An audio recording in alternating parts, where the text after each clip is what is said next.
Guys, good morning. Meron tayong bad news. Ayan, lubog, puno ang irrigation, no? Lubog dito sa kabila. Tapos itong talong, ayan, oh, may mga bunga na eh. Mga ilang araw na lang makakahalaw na tayo dyan eh. Kaya lang dumating yung irrigation, ilang araw na, 3 days na ngayon. Ayaw pang maalis, oh. Ganda na pa naman sa ano. Eh, makikita mo may mga bunga na, oh. Ay nako, talagang ano tong farm tree, maalat ang gulay, mapalay, mamais, maokra, puro lugi. Well, hindi ko naman na pwedeng iwan-iwanan na lang to. Nagpapakasakali ako na gumanda pa rin yung talong, makabawi man lang yung pinang-arkila natin, pinang-renew ko. Eh okay na sana, kaya lang hindi inaasahan yung tubig ng irrigation. Usually January halos pawala na yan eh, hindi na dumarating yan. Pero ngayon ito, hindi talaga inaasahan, punong-puno. At yung kabila parang dagat-dagatan, no? Umapaw daw to nung isang araw, sabi ni Edwin. Ang nangyari kasi niyan, yung mga nagpapalay doon sa gawing taas nakapagtanim na niyan, so hindi na nila kailangan ng tubig.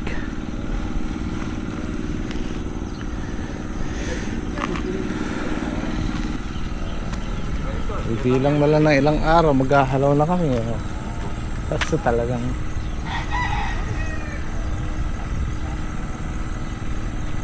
alat.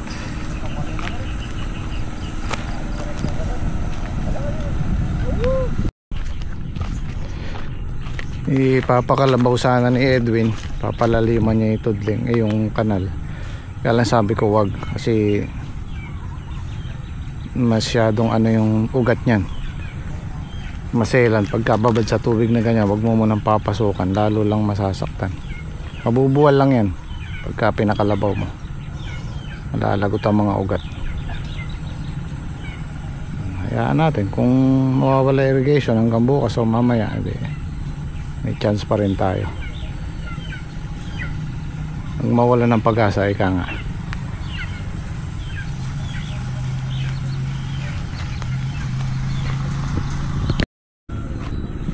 May kanal naman kami magkabila, ayan. Tapos dun sa kabila meron din, dun tumatapos sa dulo. Kaya lang yung tinatapunan natin puno na, dahil lubog din sa irrigation. So tingnan natin kung anong mangyayari. Gaya ng sabi ko, nandyan na yan eh. Hindi naman natin pwedeng talikuran kaagad yan, talikuran basta-basta. So kung hindi talaga para sa atin, so be it.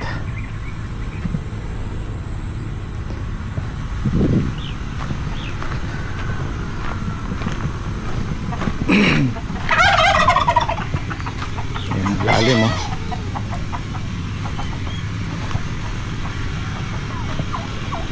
Hi. Wala pa si Kuya Tirso.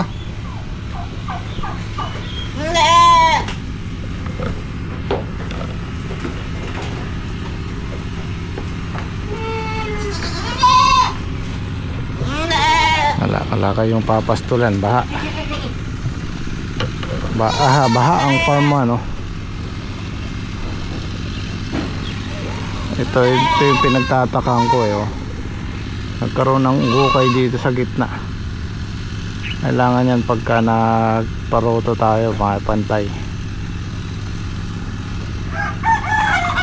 So ito na yung ampalaya ni Shirley, yung kapit bukid natin.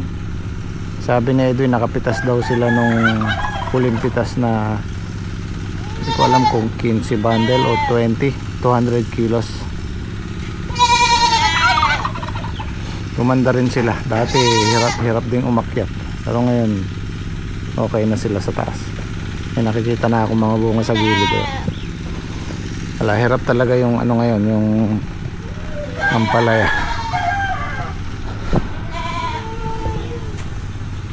Kahit yung mga nag-aampalaya doon sa farm 2, mga katabihan namin, Although maganda yung ampalaya pero hindi ganun kadami bunga.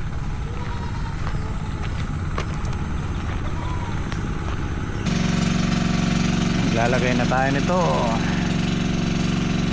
Agapangan na tayo sa paa ng ampalaya.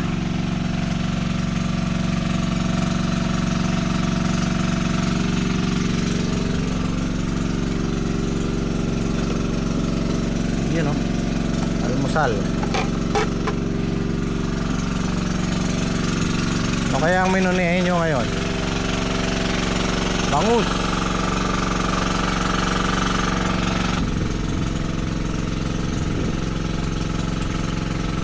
Nabasa may nag-comment niya. Musong ano? Kung merong pusong bato, May musong bato. Buti na lang daw hindi nabasag yung bato. Hindi na nabasag yung bato. Oo.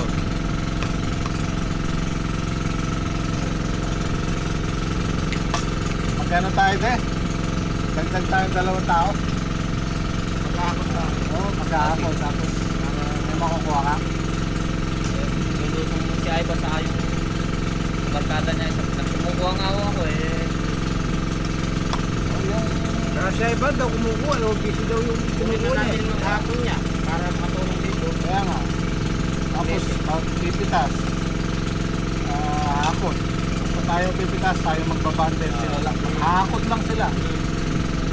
Tapos magne-netting doon sa amin. No? Para di tayo parsado. Kayo ba? Yeah, Ito na. Sa dito lang naman yun. Tsaka hindi naman araw-araw yung basta kailangan lang natin.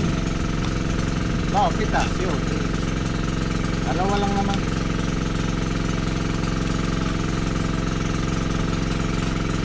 Magasgas na eka yung sa kaya pati ba naman eka yung pilong ni Henyo. Kinasgas mo.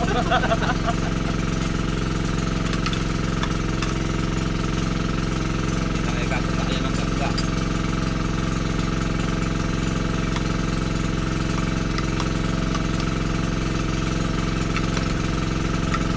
Magang pa rin matatapos.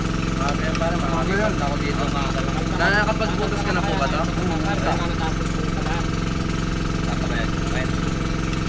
Bubot pare, bubot.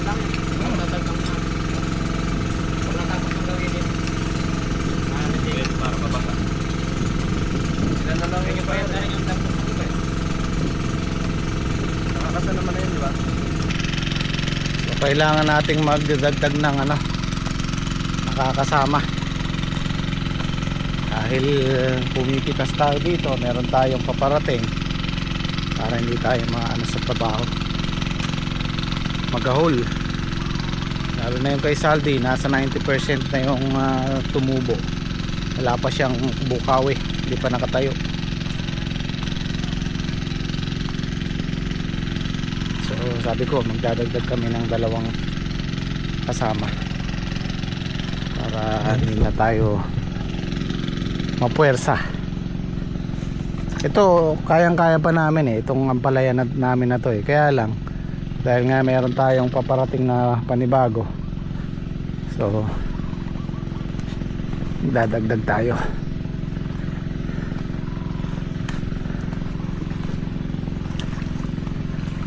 Tulad nito sa patubig lang, isang araw kay Saldi, isang araw dito, tapos dun din sa kabila ganun din. So mahadalang ng mapahinga yung patubig natin yan.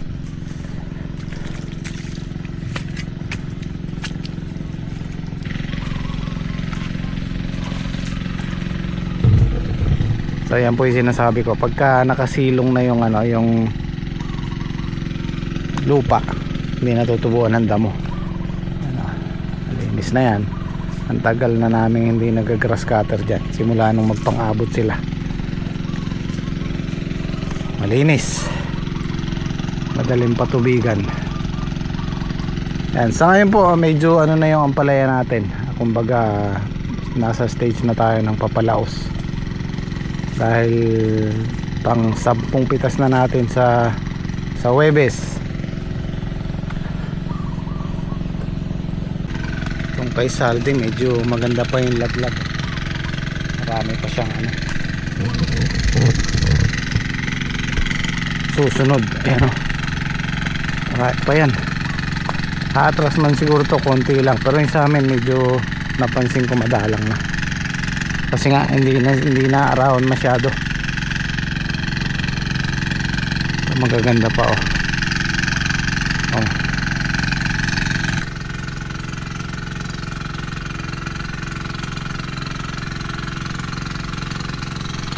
Ito naman oh.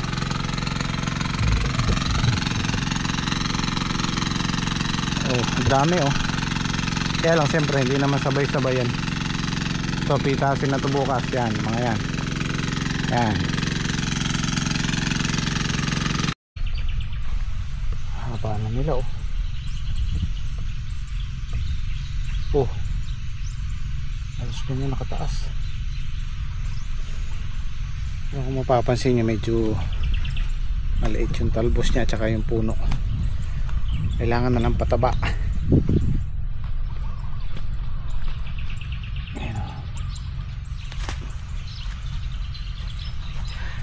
Ma-share ko lang sa inyo guys yung pakiramdam ng may bagong tanim. Alala ko nung unang mag-a-abroad ako, sabi ko sobrang excited ko para sa pamilya ko, dahil nasanay ako sa trabahong sweldong kahit yung sarili mo hindi mo mabubuhay. Matagal ako na masukan sa Maynila, sa Caloocan, sa Laguna, sa Cavite, sa Makati, kung saan ako nakakarating, sa Bulacan, pero yung sahod ko kulang pa sa akin. Hindi ako makabili ng sarili kong sapatos, yung magandang sapatos. Ito po yung i-share ko sa inyo, yung pakiramdam ng may bagong tanim, dahil naranasan na natin. Pag may bago kaming tanim na ganito, ang pakiramdam ko ganun. Excited ako para sa pamilya, para sa magandang resulta, sa magandang kinabukasan. Kikita tayo, di ba? Ganun po yung pakiramdam ko pagka may bago kaming tanim. So yan po yung nararamdaman ko ngayon. Pagka ayan, katulad yan,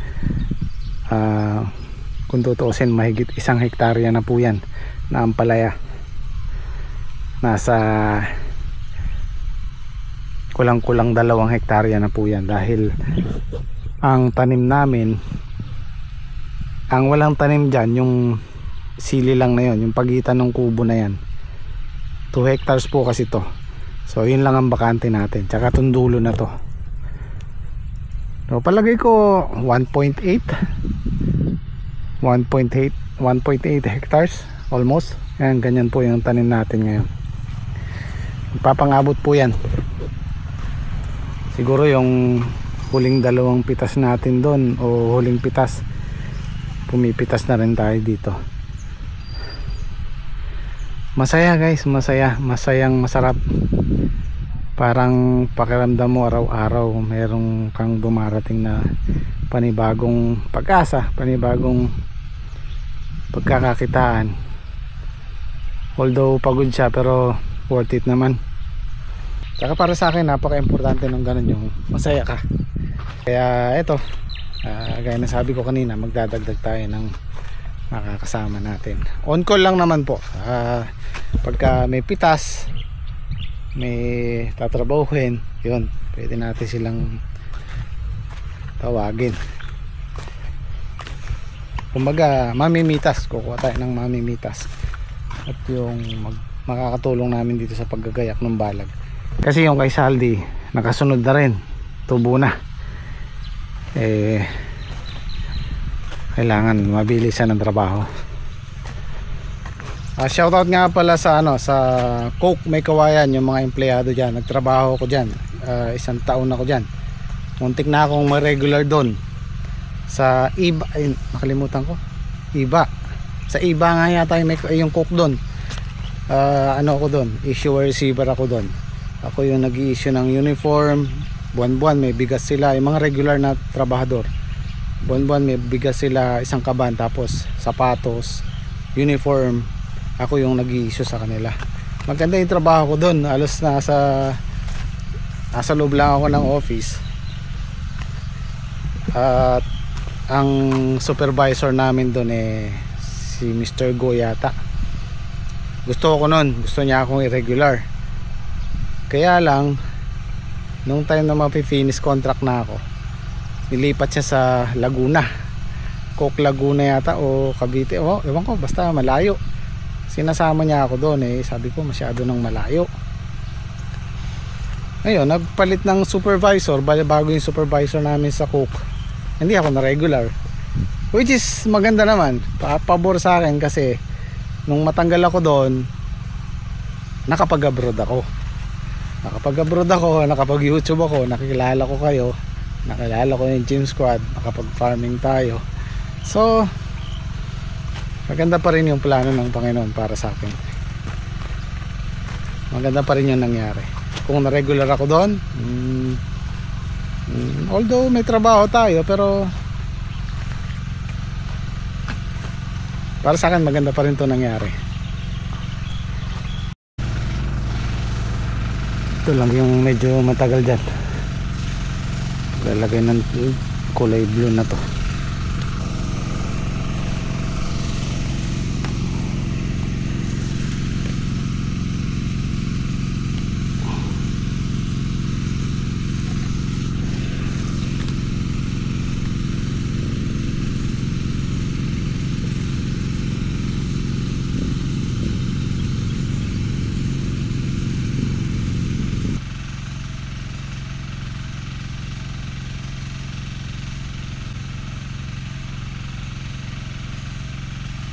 Nakakuha na yata si Saldi ng nakakasama.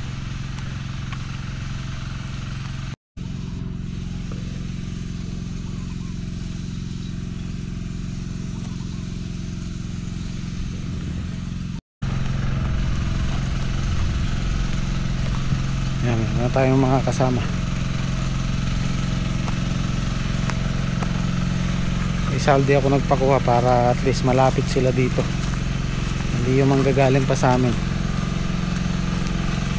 Guys, meron pong bagong recruit na taga-tali guys.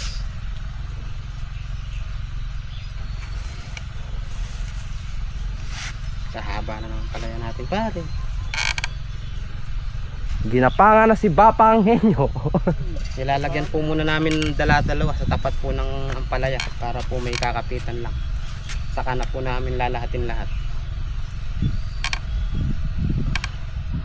Naka-swimming na par. Nadagat eh. Pero okay lang po yan. Kaya naman po natin solusyonan. Pare. Walang nag-a-absent, bibilis. Oo, basta walang nag-a-absent pare. Sino kaya yung nag-a-absent? Kung bibilis na kapag walang nag-a-absent. May nag-a-absent kasi pare. Sino kaya pare? Oo, laging nag-a-absent sa isang linggo, 3 beses. Paano bibilis siya? O sino ba tinutukoy mo nag-a-absent? Ewan ko, wala naman akong tinutukoy ah. Wala naman akong sinasabing pangalan ah.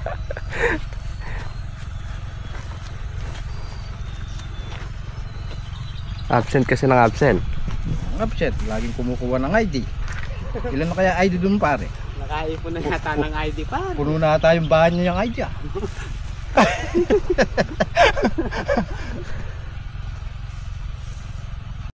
Yan guys, yan po yung mga kasama natin na nagtatali.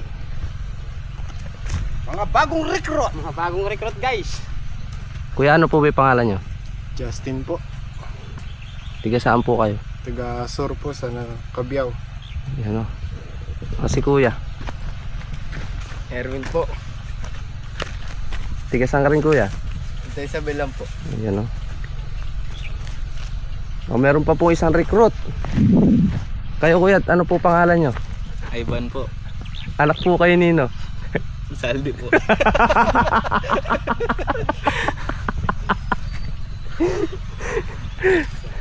Mga barkado sila pare nung anak ni Pata. Ayan, anak po ni Kuya Saldi. Mga magkakaibigan po yan.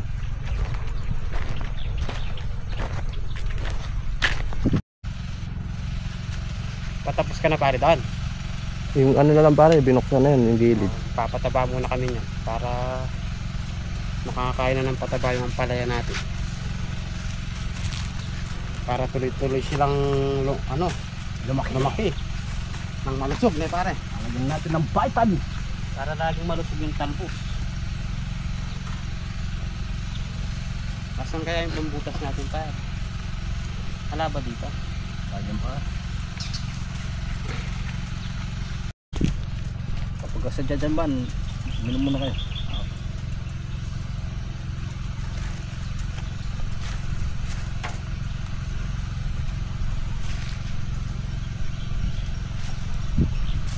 Tapos na. Tapos na po yung kabila. Kabila man naman po mamaya.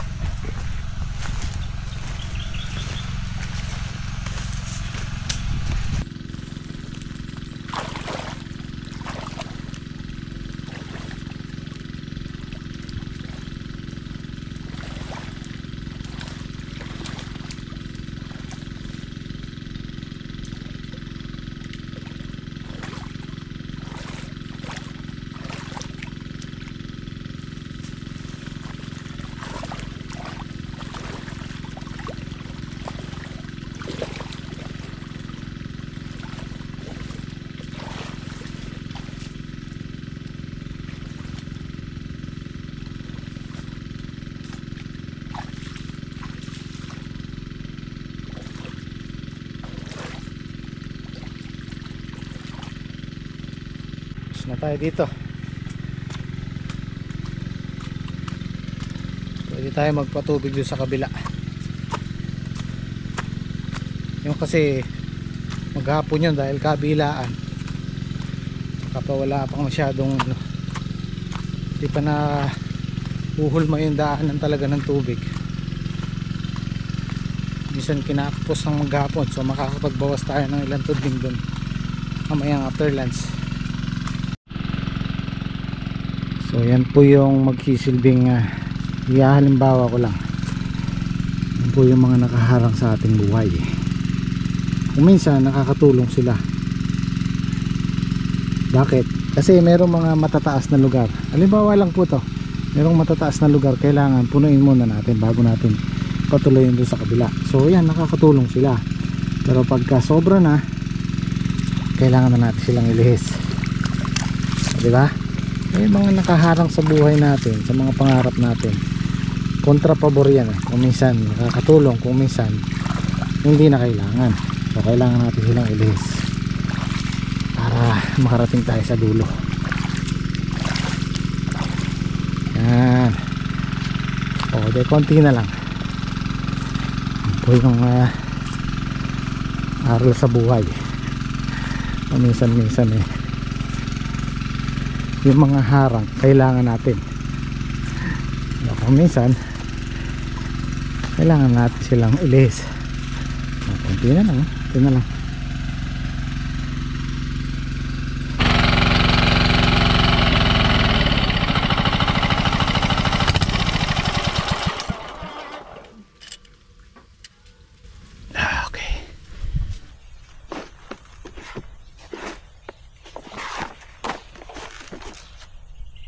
Pataba na po tayo. Sasabayan po natin yung nagpapatubig para malusaw po yung pataba. Yan, binutasan ko po muna siya para hindi umano yung pataba natin. Para di umalis. Termis po siya sa butas.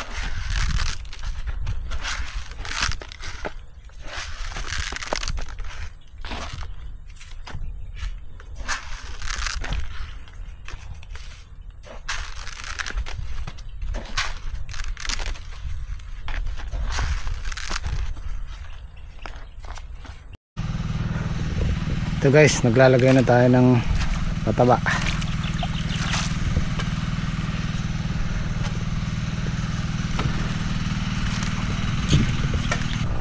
Dalawa na lang, at least bukas ito na lang papatubigan natin ang dulo. Ayan, nakatayo na yung kalahati. Bukas ito naman.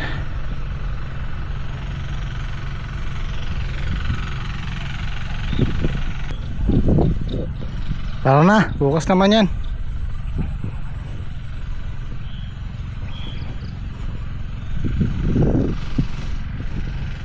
bukas mayari-yari na yan.